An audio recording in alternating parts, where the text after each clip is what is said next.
kuna vifungo sio vya kuvikemea. Vifungo vingine ni vya kuachia ibada ya kweli. Watu wengi hawafunguliwi kwenye vifungo kwa sababu wanafikiri kila kifungo ni cha kukemea. Ikiwa kanisani ni kukemea peke yake bila ibada ya kweli, tutakuwa na wafungwa walio huru. They are still captives because they don't know how to offer worship before God. Vifungo vinakatika upesi kwa watu wanaotoa ibada za kweli, sio wanaokemewa na kuwekewa mikono. Ukitaka kufunguka vifungo, laana za familia, mikosi, balaa zilizozuia ndugu zako, zikazuia utumishi wako, weka muda wa kumwabudu Mungu katika roho na katika kweli.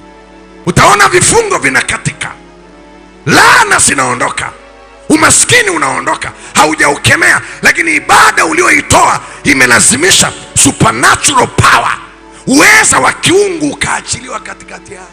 There is no any man of power who does not, ambaye hajui the power of worship.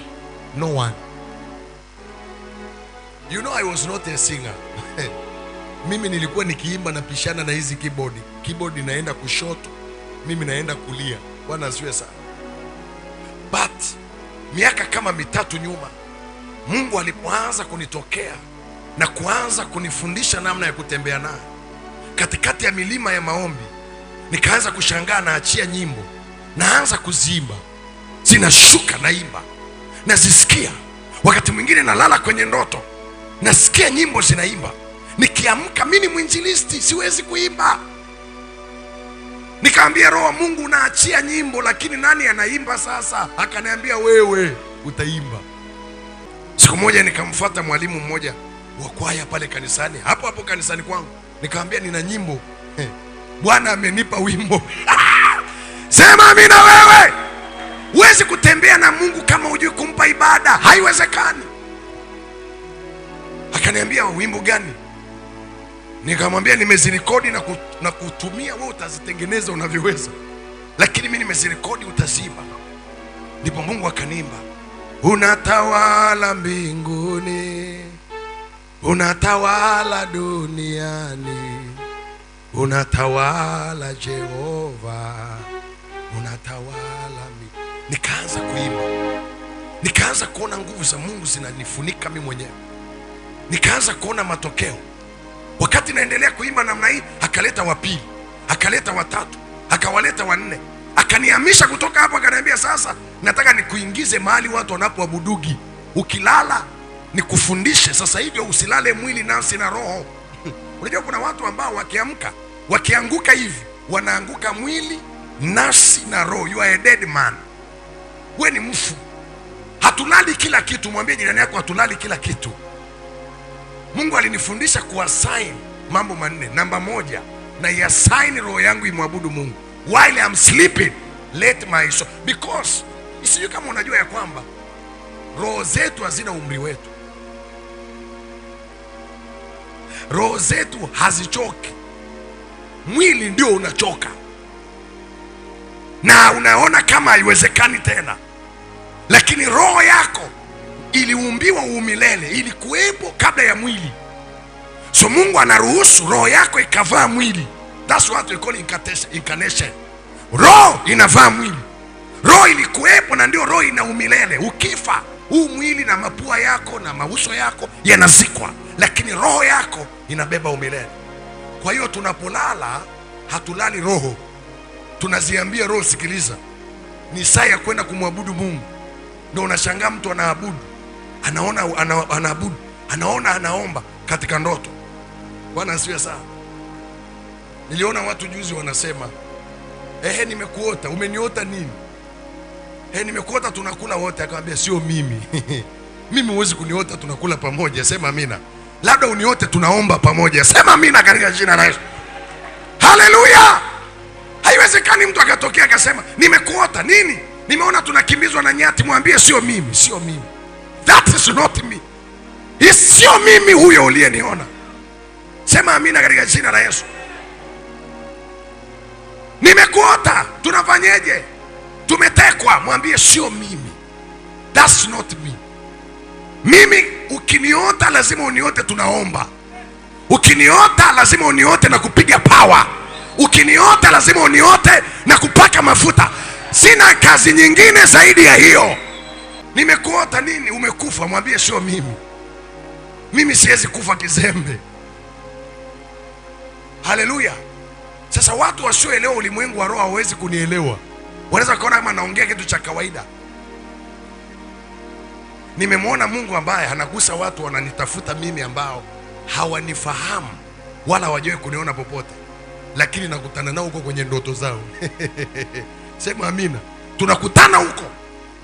Wanataka wataki, watakuja. Kwani tumekutana huko. Maruka tayaba hatas.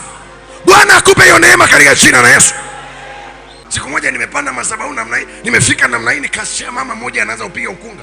Anasema mimi ndio nimealikwa hapa mara ya kwanza, nimekuota asubuhi, ndio wewe, ndio wewe, sema neno. Nikamwambia ninasema uwe mzima tangu sasa, kwa sababu tulishaanza rohoni, kinakamilika mwilini. It's until you know to be a man of the spirit. Human beings are so weak when the realm of the spirit is involved. People are submissive to the means of power. Haijalishi elimu walizonazo, ni maprofesa, wana fedha, wana mali, lakini wakikutana na mtu wa rohoni mwenye mamlaka ya rohoni wanaheshimu. Alibataya bahatas. Haijalishi unajiona ni wa wapi. Mimi Mungu aliniambia nianze huduma first year, second year, mwaka wa kwanza naanza huduma. Sina mbele wala sina nyuma. Hakuna mtu anaweza kunikubali hata mmoja. Lakini akaanza unipitisha shule ya miaka 6 years school. Ngumu, lakini pamoja na Roho Mtakatifu ni nyepesi. Sikuangalia kwamba nimetoka familia ya maskini kiasi gani, ndugu zangu ni maskini kiasi gani. Na kuja kusoma Dar es Salaam, dada yangu alikopa fedha, akasema nenda kasome. Kakopa. Maskini, familia maskini. Lakini Mungu alinifundisha, unapoachia ibada ya kweli, ukaupata moyo wangu, nikajifunua kwako, vitu unavyovitafuta hautavitafuta. You never cry for it. Kaanza huduma hapo kwenye mabati, maturubali. Watu wakiniangalia wanacheka, wanasema kijana amechanganyikiwa. Nikatengwa na kila mtu, nikatabiriwa kila mabaya niliyotabiriwa. Lakini namwambia Mungu, hivi uko na mimi? Anasema ni madarasa, lazima upite hapo. Usiangalie watu, niangalie mimi. Tatizo watu wakikugeuka unaanza kuwaona wao, unasahau ni shule yako na Mungu. Mtihani ukiwa mgumu, achana na mwalimu, angalia mtihani. Lazima utafunga makaratasi, alafu utasema mwalimu ametukomoa. Aliyefeli ni nani? Ni mwalimu au wewe? Who fail is not a teacher, it is you. Bwana akanisemesha nenda kwenye maombi, funga. Nikafunga siku 100, 120, 110 usiku na mchana. Napitiza siku 2, napitiza siku 3. Ukikutana na sura yangu ukiangalia namna hii imeisha. Lakini wakati ule ndio Mungu alinipa vitu vya rohoni. Sema amina katika jina la Yesu alia. Siku ya 45 Bwana akanitokea akaniambia, sasa nimekuelewa. Nilikuwa na kama Mabibo Hostel pale. Toka pale tunatembea kwa miguu kutoka Mabibo Hostel mpaka chuo kikuu cha Dar es Salaam. Waacha we. Foleni ikiwa kubwa, tunapiga huku maziwa. Hao tunakanyaga. Akaniambia kuanzia sasa huwezi kuwa mtumishi wangu mpaka umenijua mimi. Nikamwambia hiyo sasa ni kazi nzito. Show me who you are. Akaniambia huwezi kuwa mtumishi wangu mpaka umepata uelewa juu ya shetani anavyofanya kazi. Nikamwambia hiyo utanifundisha. Huwezi kuwa mtumishi wangu mpaka umewajua watu, maana watu nao ni vigeugeu. Nikamwambia hiyo nataka pia. Akaniambia huwezi kuwa mtumishi wangu mpaka umevijua viumbe vyangu, umejua namna malaika wanafanya kazi. Nikamwambia hiyo shule nao najiandikisha. Huwezi kuwa mtumishi wangu mpaka umejua mimea. Nikamwambia na yenyewe. Hapo kwanza hayo madarasa haikuwa rahisi. There is no any man of power asiyejua nguvu ya ibada ni nini. There is a relationship. Power and worship are reciprocal. Is direct proportional. Kiwango cha nguvu utakachotembea nacho ni kiwango cha ibada unayoitoa. Kama hauna ibada, huwezi kuwa na nguvu yoyote. Wachawi wanaojaribu hata kuotea watakuua. Men can submit to men's power. No matter how educated they are, Yaweza kawa ni wasomi kweli, lakini wakikutana na mtu mwenye nguvu, haijalishi umri. I am a true testimony. Mimi ni ushuhuda ya kwamba Mungu akikupa nguvu zake, haijalishi umri uliobeba. People can submit either they want or they don't want, because human beings are so weak when the realm of the spirit is involved. There is no way out you can access supernatural power without a true and genuine worship. Kuna saa tunatoka, tunaenda kujificha kwenye mapori, tunaingiza vichwa chini, tunaabudu mpaka tunachoka. Tukitoka hapo tunasikia tumejaa nguvu, wala sio kwamba tumeomba. Sijui navunja. We offer a genuine worship. Tunasahau sisi ni nani. Kama mpaka leo huwezi kuabudu kwa machozi na makamasi, wewe acha wakuue. Let them kill you. Kama hadi leo huwezi kuabudu kwa kutetemeka, anasema mtu huyu ndiye nitakayemtazama, hatetemekae asikia hapo neno langu. Kama hadi leo roho yako haisikii kutetemeka unapokutana na mfalme wa wafalme, unaona ni kawaida, unaingia kanisani kawaida, unafanya ibada kawaida, unaimba kwaya kawaida, unahubiri kawaida, kila unachokifanya ni kawaida. Hey! Let them torment you.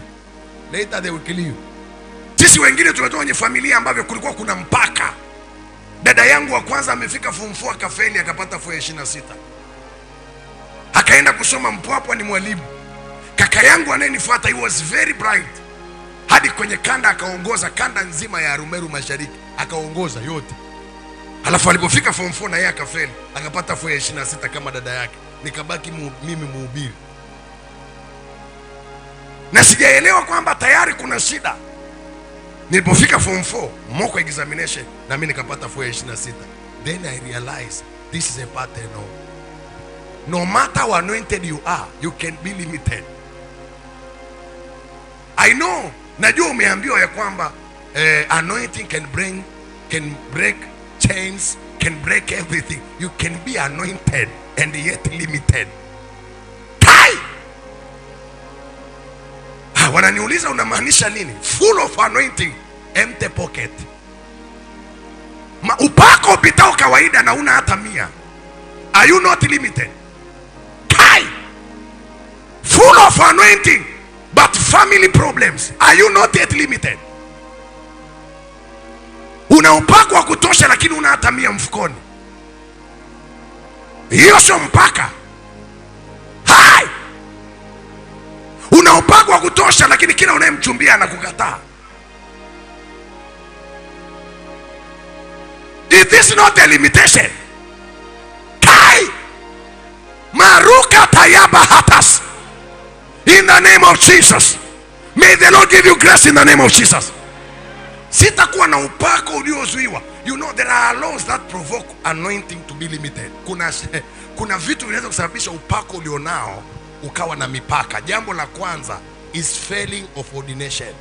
If the man who appoint you in ministry have never speak anything concerning your ministry, no matter how anointed you are, you can be limited. Na ndio maana ni muhimu sana kutunza ushirika kati yako wewe na mchungaji wako. The man who took you from zero, akakunyanyua akakufundisha, no matter how you feel anointed you are, you must be very careful. Kilichonisababisha mimi nikanyenyekea miaka 6 kwa mchungaji wangu. Nimefukuzwa kanisani lakini kanibidi ninyenyekee. Nina upako na kanisa na maelfu ya watu, lakini imenilazimu kunyenyekea miaka 6. I realize you can be anointed but yet you are limited. It's until a man who ordained you, who raised you from zero, he can speak a word.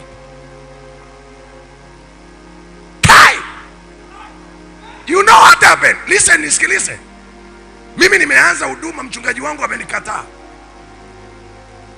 Na mimi Mungu aliniambia nijifunze kwa Daudi. Na nikawa namuona mchungaji akiwa na semina naenda. Mimi nimelelewa na Bishop Elibariki Sungu. Tutatoka watoto, kanisa linaanza sisi ndio watoto wa kwanza, tunapiga ndoo. Sasa wewe jaribu kufikiria, nimekuja nimepata wito, nimeanza huduma na hawajakubali. Na wakani knock out.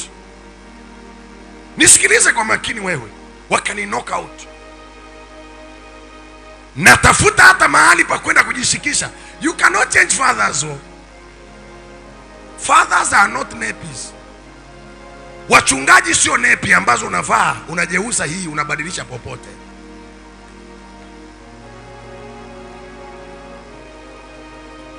No matter how anointed you are. Unajua kuna wakati kuna mafuta yanaweza yakaingia ndani yako ukaona kama mchungaji ananichelewesha. Pastor is like delaying me. Sir, you can run with a limited anointing. Unajikuta unaona ndio watu wanasema naona kuna mahali naenda lakini sifike, ana kamba mguuni. Hey! Kai! Sasa Mungu ananifundisha hiyo shule. Kila siku usiku akaniambia kwanza inabidi umuombe mchungaji wako miaka yote, miaka 6. Naomba usiku na mchana. Ni kipengele ambacho nilikuwa nikifika kuomba nalia kama mtoto. Siku moja wakati vita imeinuka nikamwandikia askofu wangu message, baba mimi ni mtoto wako. Akaniambia kuanzia leo, sema kuanzia leo usiniandikie message ukome. Roho Mtakatifu akaniambia kuanzia sasa, and I obey it. Wewe unaambiwa koma alafu unatuma tena kesho. Unatuma tena kesho. Unafikiri ndio unyenyekevu? You are mad. That's a spiritual madness. And I obey to be quiet for almost 5 years. Nikakaa. Akitangaza mkutano hata kama amenifukuza ananiona naenda. Nikifika natolewa, anasema hata kama amenitoa lakini ameniona nipo. Sema amina katika jina la Yesu alia. Anaitisha mkutano naenda. Wananifukuza, nasema hata kama amenifukuza lakini nimehakikisha wameniona kwamba na mimi ni mtoto bado. Lazima tunganganie ziwa. Hatuwezi kuliachia kirahisi. I was anointed, operating everywhere, but I was limited. This is a faith thing that can provoke your anointing to be limited if you don't have any spiritual hierarchy. Siku moja niko kwenye mlima wa maombi na mchungaji wangu msaidizi. Nimeomba, nikasikia sauti inaniambia shule yako imeisha. Shule yako na mchungaji imeisha. After 5 years. Tunatoka mahali hakuna mtandao, na shangaa nimefika kwenye mtandao, mchungaji ananipigia simu, anambia nimepewa maelekezo na askofu. Tumeambiwa tukutafute. Tuna mazungumzo na wewe. Njoo nyumbani. Nafika kwa yule mchungaji, yeye ndo anapiga magoti kuniomba mimi msamaha. Mimi nikalala na tumbo kabisa, akasema wewe huwezi kuniomba msamaha. I am a sinner more than you, pastor. Ukishaanza kumuona mtu anakuambia wajui kitu nilichobeba, jua ya kwamba hajui hata alichonacho. Yamkini hana hata alichobeba. Kai! Umekutana na watu wanasema wananizarau, hawajui nilichobeba. Madam, check again. You don't have anything. Kai! You think you carry something? Sir, go back and check again.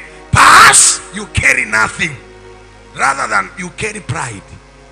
Maria Pasakata. Hawaniheshimu, hawaheshimu nilichonacho. Mimi ndo naimba, hawaoni nilichonacho, hawaoni nilichobeba. Madam, check again, you carry nothing. Umekosa tu kukuambia hujabeba kitu. Kwa sababu kila aliyebeba kitu ni mnyenyekevu. Kila aliyebeba kitu ni mtii. Amefungiwa nira shingoni mwake, nira ya nidhamu na nira ya utii. Hakuna mtu Mungu atakupa kitu bila nira ya utii na nira ya nidhamu.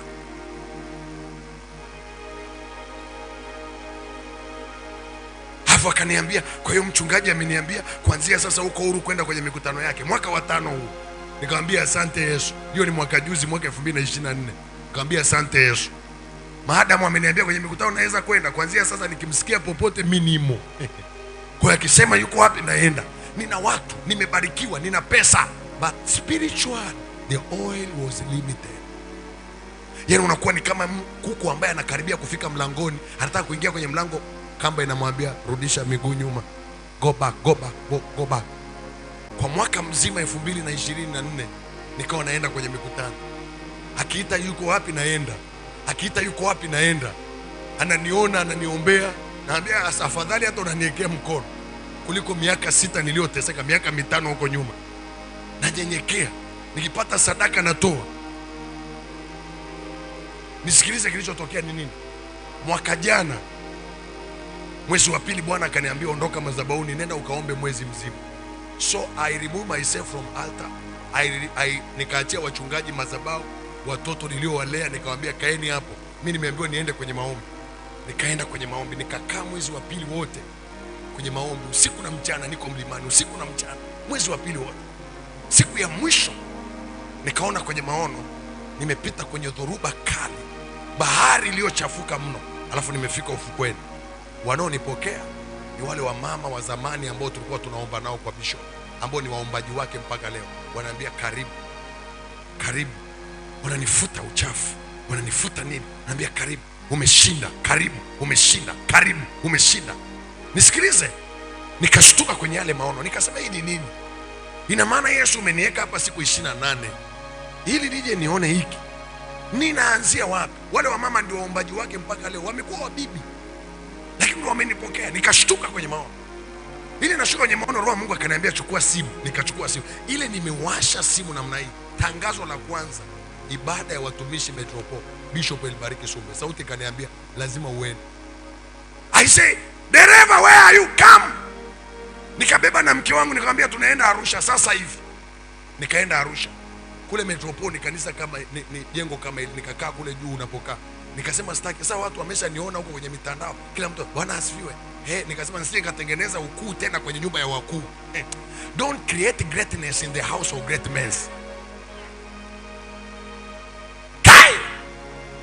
Learn to escape that greatness when you meet the great higher. Usikumbuke wewe ni mkuu katikati ya wakuu. It's a law in the spirit. You can provoke those oil to fight you. Nikasema nitakuwa nakaa nyuma kule. Kwa hiyo nilikuwa nakuja, dereva ananishusha, nakimbia na mke wangu, tunapanda kule juu, tunakaa, tunasikiliza neno, tunaomba. Maadamu tunaambia Mungu umetuambia. Siku ya kwanza, siku ya pili, amesimama tu madhabahuni akasema kuna mwanangu after 6 years. Kuna mwanangu yuko kule. Kuja njoo. Akaenda pale mbele. Alafu cha kwanza alichosema ni nini? Akasema kwa kuwa wamevuka madarasa. Sir, I was waiting that statement for 6 years. Kwa kuwa wamepita kwenye madarasa kwa miaka 6 na wamevuka. Do you know I am the only man that man released? Since I know him. Mimi nimelelewa kwenye migono migumu mno. Yani mchungaji wangu mimi akikutoa amekutoa, wala angalii nyuma. Yani angalii tena my God, I am the only one. He said yule njoo kuja nashuka. Akasema kwa kuwa wamepita madarasa na Mungu amewaheshimu. Video iko YouTube. Sasa leo ninamwekea mkono. Mungu anaenda kumtumia. Watu watafunguliwa kutoka. You know? Ile like nikaona ni kama nimemwagiwa maji ya moto. Nikasikia miguu yangu ni kama minyororo imeanguka. Nikasema kai, it was it in these 6 years I was walking in limitation, no? But I was anointed. Nikutana wagonjwa wanapona. Nikupe unabii ni wa kweli kabisa na unafunguka. But spiritually my oil is limited. There are laws that can limit your anointing. Do you know? There are laws of anointing. Kuna sheria za mafuta. A priest can never promise you oil. Haujanisikia nilichosema? Kuhani hawezi kukuahidi mafuta. Yaani akwambia kaa hapa nitakupaka mafuta. That's a lie. You need to struggle for that oil. Hakuna mafuta yanayokuja kwa bahati. Mafuta yanatesekea. Lazima uyatesekee. You must pay price for that oil. Ufute miguu ya watu. Wakuangalia saa zingine wakudharau. Wanakuangalia kama hawakuoni, lakini unakubali. Sasa hiyo ndio utaonekana kana kwamba umechanganyikiwa. Aliponiwekea mikono namna hiyo nikatoka hapo. Siku nimetoka pale, nimefika Dar es Salaam. Oh my God. Ni kama nilivushwa viwango 7 kwa wakati mmoja. I shifted in a 7 dimension in one day. Go and check in Instagram. I'm the only one he follow. Peke yangu. Bishop Elibariki Sumbe, the follower is only Daniel Joshua. When I saw it, I said, God, have mercy on me. Oh, this is not normal. I don't take it. Oh, na mwaka huu mwezi wa 6 tuna mpango wa kumleta hapa Dar es Salaam. It will be a tremendous power. Oh, masaka yana.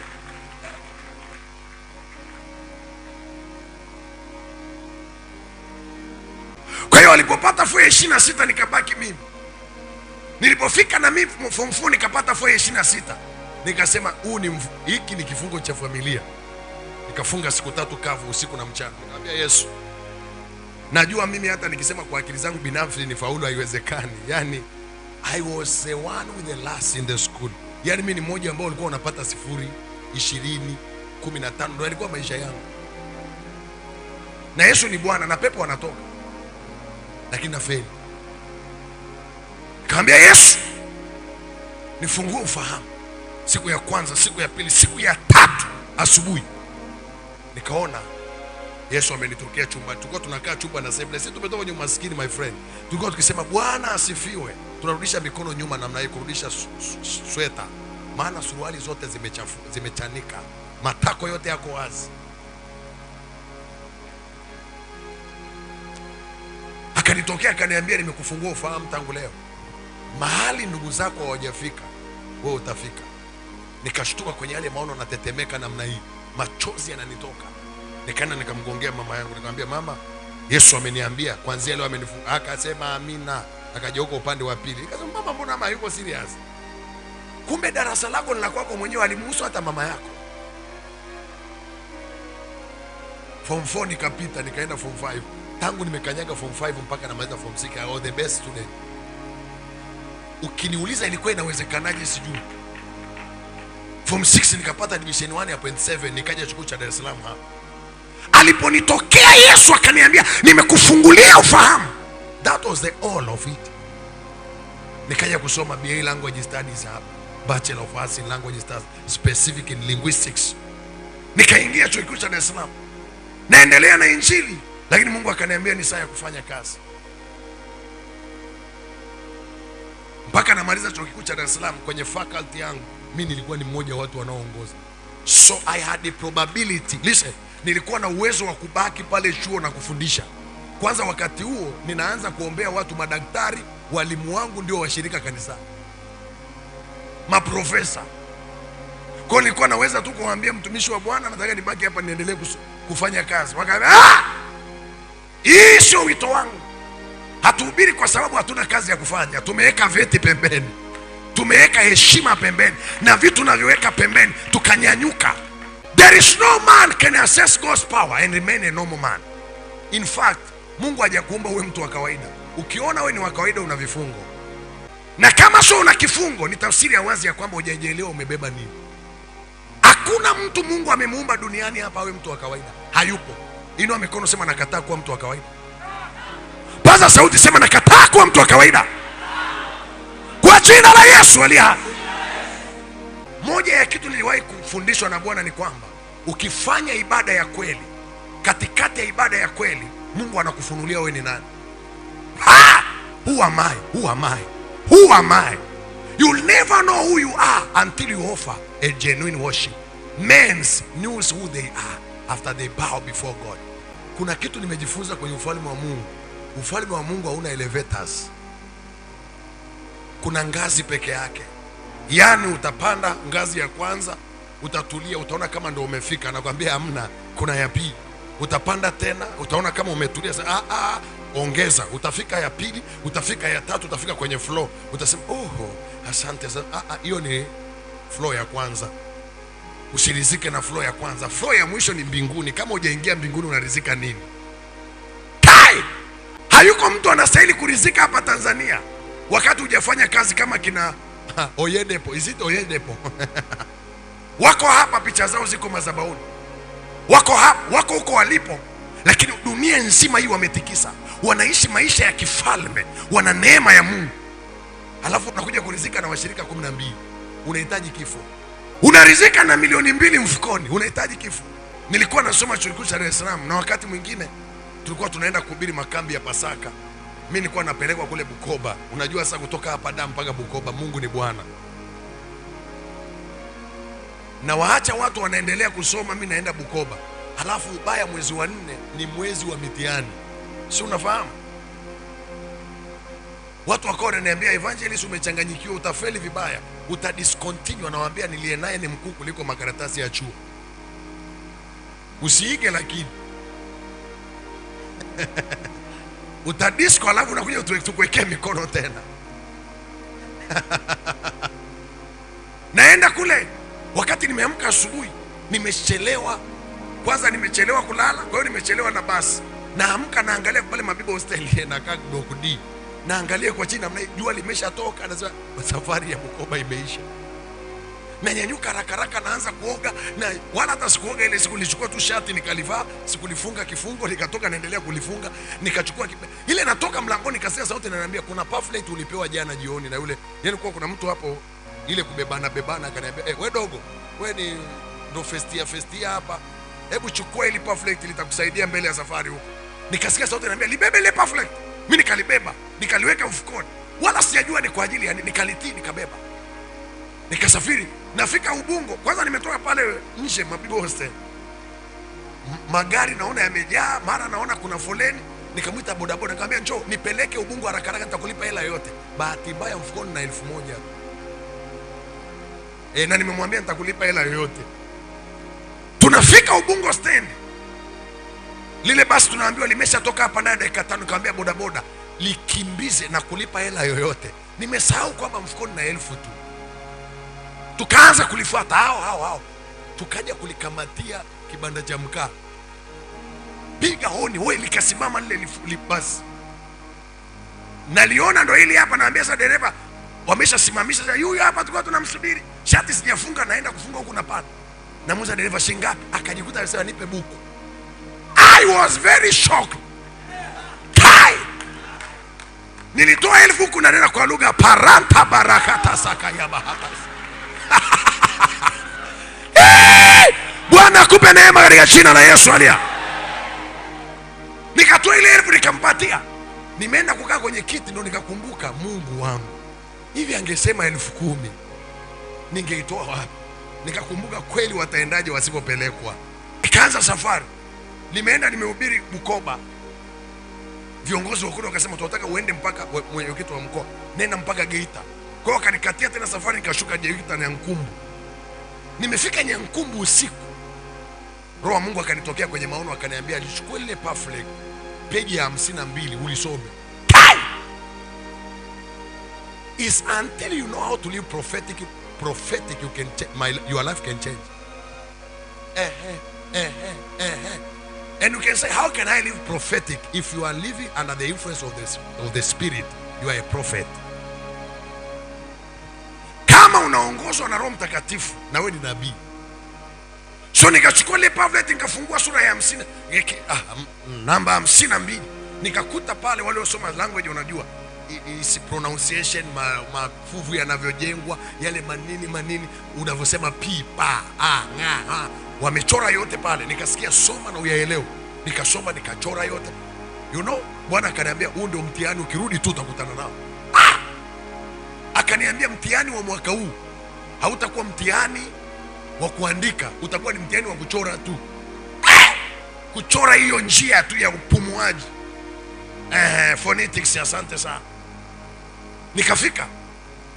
Narudi Dar es Salaam. Kwanza hapo mtihani hujatangazwa. Nikiwa Geita, siku hiyo Mungu anasema na mimi, siku hiyo wanatangaza mtihani ya kwamba tukifungua baada ya Pasaka siku ya pili tutakuwa na mtihani, wote mjiandae kwa ajili ya mtihani. Atakaye feli wa mtihani hawezi kuendelea tena, maana yake atafanyaje?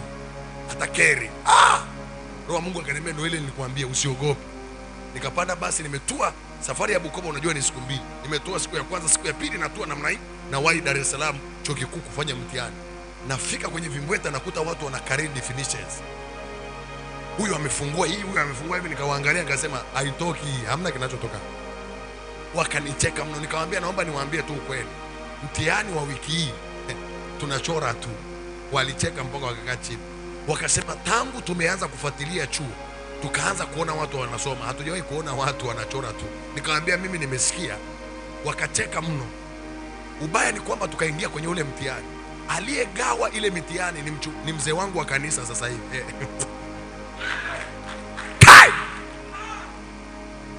Kwa hiyo akaingia na yule daktari akaingia, sasa hivi ni profesa. Wakaingia wakaanza kugawa mitihani, wanagawa. Alafu si tumeambiwa tufunike. Baada ya kufunua namna hii, it is draw. P draw M draw draw. Darasa zima likageuka linaniangalia namna hii, na yule mama akashangaa. Sasa nini shida? Sasa hamna, kila mtu akanyamaza. Hadi leo nikitoa ushuhuda hata pale kanisani, ule mama huwa anasimama anasema, niliona, nilishuhudia. Nilipotoka kwenye ule mtihani, kila mtu akasema, kuanzia sasa tutakusikiliza nabii wa Bwana, tutakusikiliza. Nachotaka nikuonyeshe nini? Mungu anataka ujue ya kwamba if you can offer a genuine worship, you provoke your own victory. Utashinda kwenye masomo, utashinda kwenye huduma, utashinda kwenye kazi, utashinda kila mahali. Kuna vitu Mungu amefanya kwangu, kama ingekuwa ni kumuomba, sijui ningeomba miaka mingapi. I'm telling you. Yani kuna vitu Mungu amenifanyia kwa umri huu. Unajua watu hawajui, mimi sijafika hata 30. Yani nikupe siri leo. Tai! Ukiniona mkubwa namna hii ni upako. Na hela kwa mbali. Birthday yangu ya mwaka huu ndio nafika 30. Kuna vitu Mungu amefanya kwenye maisha yangu ambavyo kama ingekuwa ni kuenda kila siku, Baba nibariki, Baba niinue. Mimi sijawahi kumwomba Mungu niinue. I have never cried and kneel down. Fastings, oh Lord, niinue Bwana. I have never do so. I have only 2 strong prayer points. Number 1, always I pray for my relationship with God, because that's the source of everything. Kila ninapojihuzurisha mbele za Mungu, namwambia Mungu, unichunguze, uiangalie kama ipo njia, na niliyokosea namwambia Mungu nimekosea. Yani hii kwa kweli mimi nimekosea. Sifichi. Namwambia hiki nimekosa, hiki nimetenda dhambi, hiki nimekosa, ni rehemu, nitakase. I just always cry for my relationship with God. Hiki nilikijifunza baada ya siku moja Yesu kuniuliza swali. Akaniambia hivi, wewe unafikiri ya kwamba nilipokuwa naenda mlimani nilikuwa naenda kuomba nini? Umewahi kujiuliza kwamba Yesu alikuwa anaenda kukesha mlimani alikuwa anaombaga nini? Ukifikiri ya kwamba alikuwa anaenda kupokea tu assignment, hakuna assignment inayokaa kwenye chombo kisicho na ushirika. So always Jesus Christ was maintaining his relationship with his Father. Anatunza ushirika wake na Mungu. Wakati fulani Mungu alinipa maelekezo, akaniambia, mahusiano yako wewe na mimi ni ufunguo ama kufuli la mafanikio yako. Ukikaa vizuri kimahusiano na mimi ni ufunguo wewe kufika mbali. Ukikaa vibaya kimahusiano na mimi ni kufuli ambalo hakuna atakaye kutoa. Wakajuzi Bwana akaniambia, nataka ununue redio. Nikasema, Mungu, redio wapi? Akaniambia redio ya kwenda kununua, redio kubwa. Na wafuata wenyewe wakaniambia bilioni 1 na milioni 800, bilioni 1 na milioni 800. Nikamwambia Mungu amenituma nije ninunue redio yenu. Wakaniangalia watu wakubwa sana, wanasema, wewe bilioni 1? Nikamwambia tukaandika mkataba. I have already paid 1.3 billion. Sijakwambia nilivyooa, ni muujiza. Nilikuwa na mchumba, sema amina. Mweupe, mzuri, wa Tanga, sema amina. Mtoto wa mchungaji, sema amina. Sema amina. Sasa ule binti tunavutana, sema amina. Nikimwambia wewe njoo uombe mimi, I want to be me, I want to be me. Hey, how do you mean we want to be me? We are building future here. I am an apostle, you need to be a prayer woman. So I want to be me, I want to be me. Siku moja Bwana akanionyesha, niko namuombea ule dada, tuko kama tumesimama namna hii, alafu yeye yuko mbele, namvuta huku na kuna roho nyingine namvuta kule.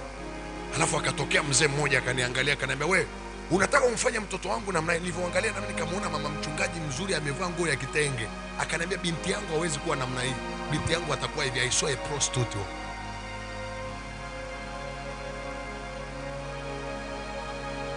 Nikashuka kwenye yale maono, nikampigia saa hiyo hiyo. Unajua mapenzi wa moyo wewe, mimi nimeona kwenye maono hapa, unatakiwa uje nikuombe. Ndio, hata mimi nimetoka kuota hapa, unanivuta. It was really nikamwambia uje kwenye maombi. Tumekubaliana afike saa 5, saa 4 na dakika 20 ananiambia, nina akili zangu timamu, nimeamua sitaki tena. There are people are making decision under the spirit influence. wanaamua kukuacha kwa ushawishi wa kipepo. They are unconscious, they don't know what they are talking about. Kipindi hicho sina mafanikio, ndo huduma naanza najitafuta. Akaniambia na mimi na akili zangu timamu siwezi kuja. Nikabembeleza. Siku hiyo nilikuwa na Alphard naiendesha, niliporudisha nyuma sitaka nisahau, nikagonga hadi mapenzi yanatesa. Hakuna mtu asikudanganya haja kuteswa na mapenzi. Don't be a fake. No matter how anointed you are, kuna shule lazima Mungu akupitishe. Unaomba huko moyo unadunda du na upako wote. Narudisha gazi reverse namna hii, nikagonga, nikapasua kioo, nikampigia na picha, nikaona ataona huruma. Ili aje. Mimi nimesali kanisani kwa mama yangu, tulikuwa tunapiga ndoo. Mimi sababu ya kumwambia Mungu nitakujengea kanisa, mimi nilikuwa napiga ndoo kanisani. Hakika wewe ni Mungu. Hakuna kama wewe. Napiga ndoo. Siku moja nimetoka kupiga ndoo kanisani. Natoka barabarani nakuta wamefungua baa mpya. Baa mpya. Ile baa inapiga nyimbo, na nyimbo ilikuwa inapigwa ni ya rafiki yangu Abiudi Mishoni. Nani atanitazama siku ya mateso ya. Wengine wana watu. Napita barabarani, naona wanapiga baa, nikakaa pembeni ya ile baa chini ya mti. Hadi leo nikienda Bomang'ombe naendaga kukaa chini ya ule mti, maana ndio nilimwekea Mungu agano hapo. Nikakaa kwenye ule mti nikalia, nikasema Mungu, sisi kanisani tunapiga ndoo. Hii baa imefunguliwa leo, ina muziki, wanaimba wanavyoimba. Siku utanibariki, nitakujengea kanisa la kisasa, nitaweka vyombo vya kila namna. Siku utaniinua. I vow before the Lord with cries and tears. Mungu akanileta. Go and check what we build there. And we are still in a building. Siwezi kuambia vita nilizopitia za kuunganishwa na Illuminati. Kama hujasimama na Mungu unaunganishwa na unabaki madhabahuni unahubiri, and you are connected to Illuminati people. Siwezi kuambia namna ambavyo nimepambana na maroho kwenye anga la Tanzania hii, strange spirits. Wakati fulani walinitumia mjumbe kutoka England. And they say, young man, you need to submit to us. If you need to go far, you need to submit to us. I say, sir, listen to me. I have God. He will never leave me forever. And I will prove to you, not every minister can rise through Illuminati. Si kila mhubiri atainuka kupitia mashetani. Mimi najua unamtafuta Mungu, na mimi sina uhakika kama ni Mungu unamtafuta au hela. Maana kuna siku utakutana na watu ambao watakubananisha kwenye kona. Kama hauna makini, ndio siku utamweka Mungu pembeni, utaabudu miungu migeni. Nilikuwa namwombea dada mmoja Kenya, na hamgive a true story. Wewe dada alipomfungua akafunguka, akaniambia namshukuru Mungu nimefunguka. Akaniambia kuna kitu nataka nikwambie. Nikamwambia nini? Akaniambia nimewahi kuwa na mahusiano na mwanaume. Huyo mwanaume ni Illuminati kabisa, anafanya ibada, na mimi nilikuwa ni sehemu ya watu, nampeleka mpaka sehemu ya tukio, anafanya ibada zake. Mimi namsubiri kwenye gari anafanya. Anasema sasa mimi nikaenda kusoma India. Akaenda India kusoma yule dada. Alipokuwa India, akaenda kwenye kanisa hata sio na watu wengi. Unajua ni area hata watu wanaoabudu wawili, lakini Mungu yuko katikati yao. Issue ya Mungu sio wengi, issue ni uwepo wake katikati ya watu. Wakaingia, walipokuwa wanaomba yule dada akaanguka mapepo, wakamfungua. Hiyo ni miaka sasa kabla sijakutana naye. Kumbe yule kijana alikuwa amemnunulia zawadi ambazo ndio zinamfunga kumuunganisha kuzimu na yeye. Kwa yule kanisa likamtenga na yule kijana, akavunja yale mahusiano. Sasa sababu ya kuniambia nilipomwombea mizimu pale Nairobi, akaniambia hivi, ninachoshangaa ni kwamba yule mwanaume ambaye ni Illuminati mpaka leo namuona karibu na mchungaji mmoja mkubwa wa Tanzania, ndio anabeba briefcase. A man who is an Illuminati is holding bishop briefcase. Utaacha kumuona mchungaji akihubiri injili iliyopinda? Kwa sababu hawa watu hata kama hawajakuunganisha kwanza, kila wanachokupa hata kula wamekinenea. Wakikupa vazi wamelinenea. Kila kitu wamekinenea. Wanakuingiza kwenye mfumo polepole. Ndio maana usishangae mtu aliyekuwa amesimama amenyooka ukamshangaa kesho anaongea vitu vilivyoelewa. They have already inserted to another system, a Babylonic system.